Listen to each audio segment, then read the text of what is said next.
Tapi ada satu hal yang sangat dia ketahui. Selama dia membiarkan orang-orang kaya itu melihat dengan mata kepala sendiri efek orang lain yang meminum pil peremajaan di tempat di pelelangan ini, masing-masing dari mereka akan meledak dengan antusiasme untuk pil peremajaan 10.000 kali lebih kuat daripada sekarang. Karena hingga saat ini, sebagian besar Taipan top yang menghadiri pelelangan hanya mendengar tentang efek pil kebon. Mereka tidak memiliki kesempatan untuk menyaksikan keajaiban itu dengan mata kepala sendiri. Alasan mengapa banyak orang tahu bahwa aset mereka hanya bisa mencapai bagian bawah dari 200 orang. Tetapi mereka masih ingin datang ke pelelangan, dan itu untuk melihat dengan mata kepala sendiri betapa ajaibnya pil peremajaan itu. Oleh karena itu, lelang ini pasti akan mengguncang seluruh kelas atas. Dan setelah pelelangan ini, pil peremajaan akan menjadi hal yang paling berharga dan dicari di seluruh masyarakat kelas atas. Pada saat itu, Tama juga akan dapat membuat pil peremajaan di tangannya untuk mengeluarkan nilai maksimal. Dengan itu di tangannya akan cukup untuk membawa keluarga Renza selangkah lebih dekat ke puncak dunia. Devano juga merasa bahwa solusi Tama sangat manusiawi saat ini, sehingga dia langsung berkata, "Lalu saya akan meminta seseorang mengatur 20 kursi di baris terakhir dan menyiapkan area tampilan khusus, dan kumpulkan mereka semua di sana untuk menonton ketika saatnya tiba." "Bagus," Tama mengangguk lembut dan bertanya, "Apakah lelaki tua itu sudah tiba di Jakarta?" Devano tahu bahwa tuan tua yang dia bicarakan pasti kakeknya, jadi dia buru-buru berkata, "Tuan Penatua telah tiba, dan saya mengatur agar dia memeriksa ke dalam gedung eksekutif, tapi di lantai yang terpisah dari 2 VIP lainnya." Tama bertanya kepadanya, "Tuan Carlen dan permaisuri terakhir dari Eropa Utara juga telah tiba?" Devano mengangguk dan berkata, "Ya Tuan Muda, keduanya telah tiba." Tama kemudian berkata, "Panggil kamar Tuan Carlen untukku dan tanyakan apakah nyaman baginya untuk bertemu sekarang. Jika nyaman, saya akan datang dan memberi hormat." Setelah check-in di gedung administrasi, Carlen telah menunggu Tama untuk menghubunginya. Kali ini ketika dia datang ke Jakarta, dia tahu bahwa dia tidak memiliki kekuatan finansial untuk bersaing dengan para Taipan top ini. Jadi satu-satunya tujuan kunjungan ini adalah untuk bertemu Tama. Karena itu, ketika Devano menghubunginya, dia berkata tanpa berpikir, "Tolong beritahu Tuan Muda Renza bahwa saya menunggunya kapan saja." Mendengar ini, Tama tidak menunda dan langsung membiarkan Devano membawanya ke gedung administrasi ke kamar Carlen. Begitu mereka bertemu, Tama berkata dengan hormat, "Tuan Carlen, kita bertemu lagi." Carlen buru-buru membungkukkan tangannya sambil membungkuk, dan berkata dengan hormat, "Tuan Muda Renza, terimalah salamku." Tama mengulurkan tangan untuk mendukungnya dan berkata pelan, "Pak Carlen terlalu sopan, bagaimana saya bisa menerima penghormatan besar Anda?" Carlen berkata dengan wajah lurus, "Tuan Muda Renza, nasib Anda di atas saya, dan Anda telah menguntungkan saya, sudah tepat bagiku untuk tunduk padamu." Setelah mengatakan itu, dia melanjutkan, "Tuan Muda Renza, silakan masuk dan bicara." Tama mengangguk dan menoleh ke Devano dan berkata, "Pak Devano, saya ingin bicara sebentar dengan Tuan Carlen. Anda bisa kembali." Devano berkata dengan hormat, "Baik Tuan Muda." Setelah mengatakan itu, dia juga berkata kepada Carlen, "Tuan Carlen, Junior akan pergi duluan." Carlen melengkungkan tangannya ke arahnya, "Hati-hati Tuan Devano." Setelah Devano pergi, Tama mengikuti Carlen dan berjalan ke kamar tempat dia check-in. Itu adalah suite mewah eksekutif dengan luas lebih dari 200 meter persegi. Dan ruang tamunya sendiri berukuran hampir 100 kaki persegi. Pada saat ini, di meja kopi di ruang tamu, sudah ada satu set-set teh pasir ungu. Selain itu, ada juga tempat dupa yang terbuat dari perunggu. Carlen mengundang Tama untuk duduk di sofa, sementara dia sendiri merebus air untuk menyiapkan teh. sambil mengeluarkan sepotong kayu seukuran telapak tangan, dan kemudian menggunakan pisau perak halus untuk mengikis dengan lembut beberapa bubuk pada potongan kayu itu.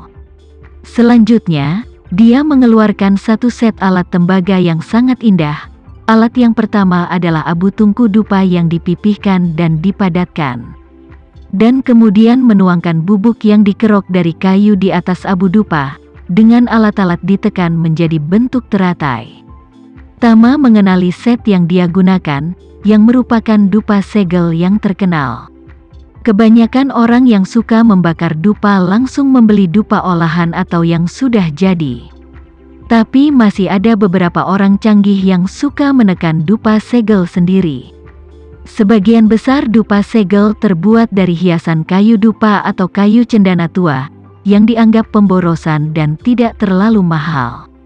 Namun, apa yang digunakan Carlen adalah sepotong besar kayu dupa, yang cukup mengejutkan bagi Tama.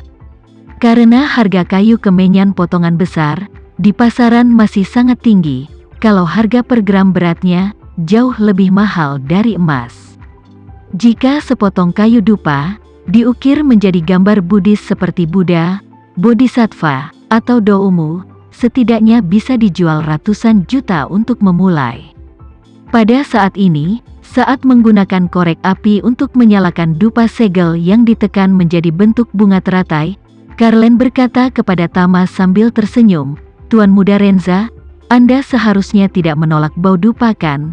Tama tersenyum sedikit dan melihat asap yang membubung ke udara, dan juga tercium aroma khas saat dupa dinyalakan dan terasa luar biasa santai.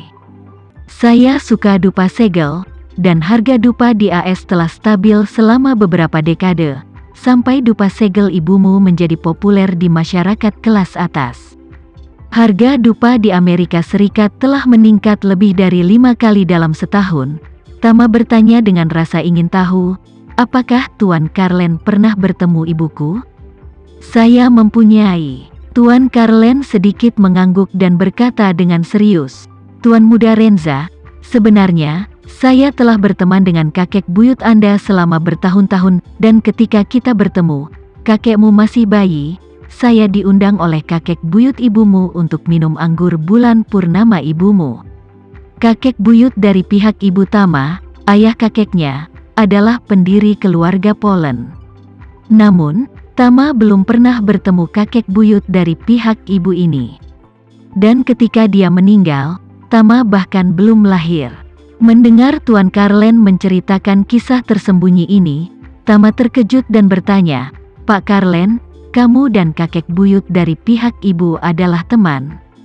"Benar." Carlen tersenyum ringan dan menjelaskan, "Kakek buyut dari pihak ibumu seumuran denganku, dan saya bertemu dengannya pada tahun 1938 ketika kami pergi ke Amerika dengan kapal yang sama." "Jadi begitulah," Tama berkata, berdiri dan membungkuk pada Carlen. Carlen buru-buru bangkit dan berkata dengan agak tersanjung, "Tuan Muda Renza, Anda adalah ordo dari Dragon Grid, bagaimana kamu bisa membungkuk padaku? Seharusnya aku yang membungkuk padamu." Tama dengan serius berkata, "Kamu dan kakek buyut dari pihak ibu adalah teman dekat, jadi tentu saja kamu juga penatuaku, dan itu hanya tepat bagiku, sebagai junior, untuk memberi hormat padamu." Carlen berkata dengan sangat serius, "Tuan Muda Renza, saya percaya pada takdir surgawi. Dalam hal takdir, Anda adalah raja dan saya adalah subjeknya. Bahkan jika saya berusia lebih dari 100 tahun, saya masih menjadi subjek ketika saya melihat Anda." Tama melihat sikapnya yang tegas, jadi dia berhenti berdebat dengannya dan berkata, "Pak Carlen, kalau begitu mari kita simpan tata krama ini dan anggap saja sebagai persahabatan yang terlupakan. Bagaimana menurutmu?" Carlen sedikit tercengang, lalu dia mengangguk sambil tersenyum dan berkata, "Baiklah, baiklah. Karena Tuan Muda Renza telah mengatakannya, aku akan menurut." Setelah itu, mereka berdua kembali ke tempat duduk mereka.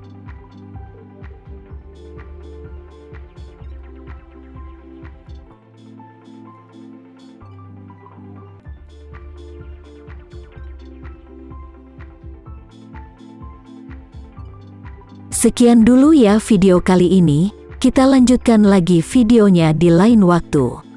Oh iya, bagaimana menurut kalian? Semoga bisa sedikit menghibur kalian semua. Untuk teman-teman yang baru nonton, jangan lupa subscribe ya, hehehe. Dan kalau teman-teman ada yang ingin gabung langganan, bisa langsung gabung saja untuk dapat fitur yang menarik dan sedikit membantu Mimin. Terima kasih banyak sudah menonton, sampai jumpa lagi, bye.